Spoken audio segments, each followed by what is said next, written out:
समस्त more technical educational rescue YouTube channel तरफ स्वागत। देखो फ्रेंड्स, आज आपण मानक पई वीडियोटी बहुत इंपोर्टेंट रहिबो कारण बहुत एजुकेशनल इनफॉरमेशन मु आपण मानक पाखरे शेयर करबा को जाउची। जदि फर्स्ट टाइम अछंती ताल निश्चित रूपे वीडियो को लाइक करिवे, सब्सक्राइब करिवे, ओके, एवं बेल नोटिफिकेशन को ऑन कर रखिवे काहे कि ना ए चैनल लो समस्त अपडेट बिल्कुल ऑफिशियली नोटिफिकेशन सब मु आपण मान को देई थाए। ओके, तो निश्चित रूपे आपण माने वीडियो को देखिए एवं बहुत किछि इनफॉरमेशन पाई परिबे। देखो फास्ट आरंभ करबा अपडेट होची board of secondary education Odisha माने ओएसटीटी वर्तमान पई सेकेंड फेज रो ओएसटीटी आसरिची आपण मान को जानिथिबे। तो आपण मानकर आरंभ होई सारिची जे रजिस्ट्रेशन चली ऑनलाइन एप्लिकेशन चलती आपण मैंने तुरंत अप्लाई करनियंतु कारण सेकेंड फेज रो सीएसटी एग्जाम खूब शीघ्र आपण मैंने देखा पाइबे।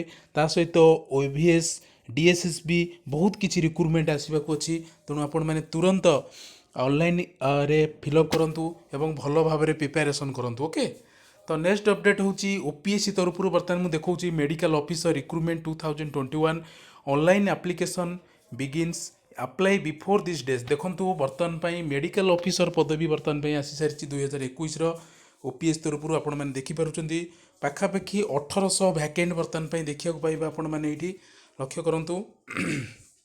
एवं आपण जो पोस्ट पाइबे assistant surgeon group A post. Okay, तो मेडिकल ऑफिसर हबार सुजोग आसी सारी आपण मैंने तुरंत या अप्लाई करनियंतु। OPSC medical officer recruitment 2021 vacancy detail मुझे देखा आपण मानकर रजिस्ट्रेशन आरंभ होची नवेम्बर 12 रु। ओके, ऑलरेडी आरंभ हो सारी एवं लास्ट डेट रोचे आपण मानकर 13-21 डिसेम्बर 13 हूँ लास्ट। देखो नेक्स्ट ओपीएससी देखो medical officer recruitment 2021 name and number post. देखो आपण मानकर केते पोस्ट आसी आपण पाखे अच्छी 1871 पोस्ट बर्तमान पे आसी वैकेंट अच्छी। से यूआर कैटेगरी आपण मानकर 196 पोस्ट रहिबो, ओमेन पे रहिबो 65, एससीबीसी रे 114 रहिबो, से ओमेन हूँ 38, एससी रे हूँ आपण माने देखो 576, ओमेन पे हूँ 192, एसटी रे हूँ 985, ओमेन पे रहिबो 624। ओके, एवं आपणकर एज लिमिट कथा जदि मु देखिबी एज लिमिट कथा जदि कहबा ताले 21 वर्ष रु आपण मानकर कम होई नथिबो, 32 वर्ष रु अधिक होई नथिबो। ओके, तो निश्चित एवं एज रिलैक्सेशन आपणकर गवर्नमेंट रूल अनुसार आपण माने एससीबीसी एसटी एमान को निश्चित रूपे रिजर्वेशन मिलिबो। ओके, तो आपण मानकर क्वालिफिकेशन कोन रहिथो ए क्वालिफिकेशन आपणकर एमबीबीएस इक्विवेलेंट डिग्री हेतिबा निहाती दरकार। ओके, ओपीएससी रो medical officer recruitment 2021 selection process आपण मानकर निश्चित रूपे आपणकर रिटन टेस्ट हबो। ओके, कैंडिडेट मानकर रिटन टेस्ट करा जिवो एवं रिटन टेस्ट सरला परे आपण माने लक्ष्य करंतु आपणकर ऑनलाइन एप्लिकेशन फी आपणकर रहउची 500 टंका आपण मानकर रहउची। एवं नेक्स्ट होची आपण माने देखंतु आपणकर सैलरी एटी देखंतु मेडिकल ऑफिसर सैलरी रहउची आपणकर 56,100 आपणकर सैलरी रहउची। लेवल 12 रे आपण मानकर दरमा पाइबे। ओके, तो निश्चित रूपे गोटे बहुत बड़ पदवी आपण माने तुरंत को अप्लाई करनियंतु।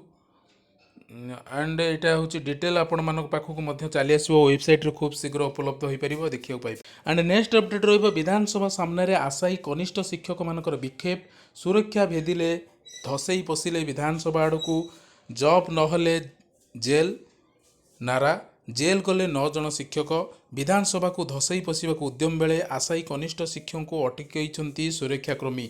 निश्चित रूपे गोटे सरकार को निश्चित गोटे लज्जाजनक खबर कारण सरकार सीटी बीएड करुँच किंतु से चाकरी दौना पिला माने वर्तमान पई धारणा दौरान शेष को लास्ट को से आरेस्ट करुँच। तो यही हूँ आमर मानकर शिक्षा व्यवस्था आम ओडिशार। ओके, तो देखो मुख्यमंत्री अर्थमंत्री सीतारामकर बैठक होती राज्य को 95,082 कोटी देवे केंद्र। टिकस आवंटन स्वरूप आपन को 47,541 कोटी मिलता। कोविड द्वितीय लहरी पर आसूची सुधार यह बजाय रखा लगी राज्य गुड़ी को आह्वान दिखाई। ओके, नेक्स्ट देखो षष्ठ सप्तम पाठपढ़ा आरंभ, कोरोना जाऊ जाऊ आउ स्कूल बंद न हो। 21 मास पर स्कूल आसिले, सांगसाथी को भेटिले, हस खुशी पढ़िले। प्रथम दिन में 65% उपस्थान, 22 रु शिक्षण स्तर मापिबा परीक्षा। तो निश्चिंत खुशी खबर कारण पिलांकर पाठपढ़ा बहुत असुविधा होता। तो स्कूल खोली गोटे खुशी खबर अच्छी। तो निश्चित रूपे स्कूल एम चालू रहू पिलांक पई। खपुरिया आईटीआई बुली देखिले महाराष्ट्र 40 जणिया प्रतिनिधि दल। ତ ନିଶ୍ଚିନ୍ତ ରୂପେ ଗୋଟେ ଭଲ କଥା ସତର୍କ କରାଇଲା ସ୍ୱାସ୍ଥ୍ୟ ବିଭାଗ ଖାମଖିଆଲି ହୁଅ ନାହିଁ। ଦେଖନ୍ତୁ ବର୍ତ୍ତମାନ ପାଇଁ କୋରୋନାର ଲହରୀ ବର୍ତ୍ତମାନ ପାଇଁ ସରିନି, ଆହୁରି ତାର କୋପ ଅଛି। ତ ନିଶ୍ଚିନ୍ତ ରୂପେ ଆମକୁ ହୁସିଆର ରହିବାକୁ ପଡ଼ିବ। 200 ତଳକୁ ଆସିଲା ପଜିଟିଭ ସଂଖ୍ୟା, ଖୋର୍ଦ୍ଧାରେ 100 ତଳେ ଦୈନିକ ସଂକ୍ରମଣ, 12 ଜିଲ୍ଲା କରୋନା ଶୂନ୍ୟ ହୋଇ ରହିଛି। ତ ଓଡ଼ିଶାରେ କରୋନା ଏତେ ନାହିଁ, ତଥାପି ଆମକୁ ନିଜେ ଜଗିବାକୁ ପଡ଼ିବ। ଓକେ, ବାୟୁ ପ୍ରଦୂଷଣ କେନ୍ଦ୍ର ଦିଲ୍ଲୀ ସରକାରଙ୍କୁ ଭର୍ତ୍ସନା କରିଛନ୍ତି ସୁପ୍ରିମକୋର୍ଟ। ଆଜି ବସିବ ଜରୁରୀ ବୈଠକ, ସମ୍ପୂର୍ଣ୍ଣ ଲକଡାଉନ ପାଇଁ ପ୍ରସ୍ତୁତି ଦିଲ୍ଲୀ, ସପ୍ତାହ ଯାଏଁ ନଡ଼ା ପୋଡ଼ା ବନ୍ଦ କର, ୱାର୍କ ଫ୍ରମ୍ ହୋମକୁ ଗୁରୁତ୍ୱ ଦିଅ। ଆଜି ସନ୍ଧ୍ୟାରେ ହେବ ସ୍ୱତନ୍ତ୍ର ଶୁଣାଣି ନିଶ୍ଚିନ୍ତ ରୂପେ, କାରଣ ଦିଲ୍ଲୀରେ ଯେଉଁ ଟାଇପ୍ର ବର୍ତ୍ତମାନ ଚାଲିଛି ପ୍ରଦୂଷଣ, ଏହା ନିଶ୍ଚିନ୍ତ ରୂପେ ଦିଲ୍ଲୀ ପାଇଁ ଏବଂ ସାରା ଭାରତବର୍ଷ ପାଇଁ ବିପଦ ସୃଷ୍ଟି କରିପାରେ। ଓକେ, ତ ଏଇ ଥିଲା ଆଜି ପାଇଁ ଗୋଟେ ଭିଡ଼ିଓ। ଯଦି ଭିଡ଼ିଓଟି ଭଲ ଲାଗିଛି ତାହେଲେ ନିଶ୍ଚିନ୍ତ ରୂପେ ଗୋଟେ ଲାଇକ୍ କରିବେ, ସବସ୍କ୍ରାଇବ୍ କରିବେ, ସେୟାର କରିବେ। ରହୁଛି, ଧନ୍ୟବାଦ।